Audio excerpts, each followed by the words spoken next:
I found a photo of my wife from 20 years ago, next to a man I'd never met. My name is Michael Grant, and for 20 years I believed I had the kind of marriage people envied. Steady, predictable, rooted in routine and loyalty. Claire and I met before either of us understood the weight of forever. We built a home, raised 2 kids, and settled into a life that just felt safe. Stability became our love language. But I've learned that sometimes comfort can hide a disaster much better than chaos ever could. It all fell apart on an ordinary Tuesday afternoon. I was helping my daughter gather documents for an internship application when I needed an old file from our storage cabinet. As I reached in and pulled out a folder, something slipped out. It was a small, folded envelope. Inside was a photograph of Claire from 2 decades ago. She was younger, glowing, laughing in a way I hadn't seen in years. And next to her stood a man I'd never met. His arm was around her waist, and her body was leaning into him like she belonged there. I just stared at it, not angry, not even jealous at first, just confused, that smile. It wasn't one she wore with me anymore. Later that night, at dinner, while she talked about her day, I placed the photo on the table between us. I asked casually, "Remember this?" For just half a second, she froze. Then she forced a laugh. "Oh, that's some old office party. Ages ago." Her voice was a little too smooth, a little too rehearsed, and her eyes? They darted toward the clock, then her phone anywhere but my face. Something in my chest tightened, but I didn't push. I just nodded, helped with the dishes, and went to bed. But sleep never came. At 1 in the morning, while she slept soundly beside me, I did something I hadn't done in 20 years. I opened her old email archives. It's not that I was suspicious before, it's that I trusted her enough not to need to be. The very first email I clicked on was dated November 2004. The subject line was blank. The message inside was not, "I miss you already. He's asleep next to me." Completely clueless. My hands went numb. I opened another email. And another. There were hundreds. 2 decades of secret conversations. 20 years of coded messages, hidden weekends, birthdays she claimed she spent with family but never did. Every single line was a thread, and I just kept pulling until the entire tapestry of our marriage came undone right there in the pale glow of the laptop screen. By sunrise, I wasn't angry anymore. I was just empty. A hollowed-out version of the man who had gone to bed the night before. She stirred awake beside me and smiled, like nothing was wrong. "Morning," she whispered. "Morning," I replied, just as calmly. The mask of normalcy was surprisingly easy to wear. All day at work, I replayed every year in my head.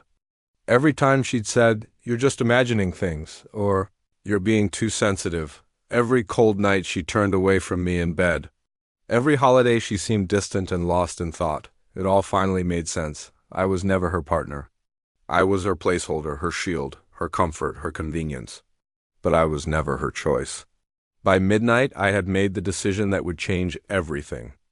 The next morning, I packed a single bag, moving quietly through the house while Claire wrapped herself in the comfort of our routine. The coffee was brewing, the radio was humming softly. For a moment, I almost admired how effortlessly she wore normalcy, like a favorite sweater. On the kitchen counter, beside her favorite mug, I left my wedding ring. A solid gold symbol of 2 decades that was now just cold, meaningless metal. Before walking out the door, I told her, "I'll be home late. Don't wait up." She kissed my cheek. It was habit, not love. A ghost of a gesture. I left without another word. By noon, I had closed our joint bank account, splitting everything cleanly down the middle. This wasn't about spite. It was about integrity. I didn't want revenge. I wanted closure. I met with a lawyer, signed the initial papers, and booked a small cabin miles away from the city, from the life I thought was mine. Claire called me 3 times that afternoon. By the 5th call, I finally answered. Her voice was frantic. "Michael, what's going on? Where are you?" "You're scaring me." My own voice, in contrast, was perfectly calm. "The simplest place to start," I said, "is for you to check your email." Inside her inbox, she found a folder I had created. It contained a screenshot of every single incriminating email. Every affair she'd documented. Every stolen moment she'd kept hidden from me for 20 years. Below it all, I had written just one line. For 20 years you lied. For 20 years I believed. I'm done believing, she called back instantly. This time her voice was trembling, breaking. Michael, please, this isn't what it looks like. Those were old. It was complicated. Complicated. That was the word she used to justify everything she never wanted to admit. She kept talking, a torrent of excuses pouring out, telling me she was lonely, that I had grown distant, that she never meant for it all to last this long. I listened. I listened not because I wanted to fix us, but because I wanted to remember the exact tone a liar uses when they finally get caught. After several minutes of this, she choked out, "Please come home. We can talk. We can fix this."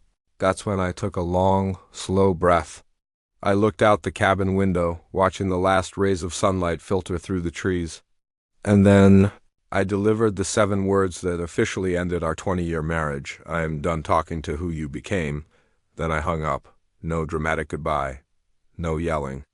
Just the pure, brutal, liberating truth. My new life had just begun. Thanks for listening. If this story resonated with you, hit that subscribe button for more.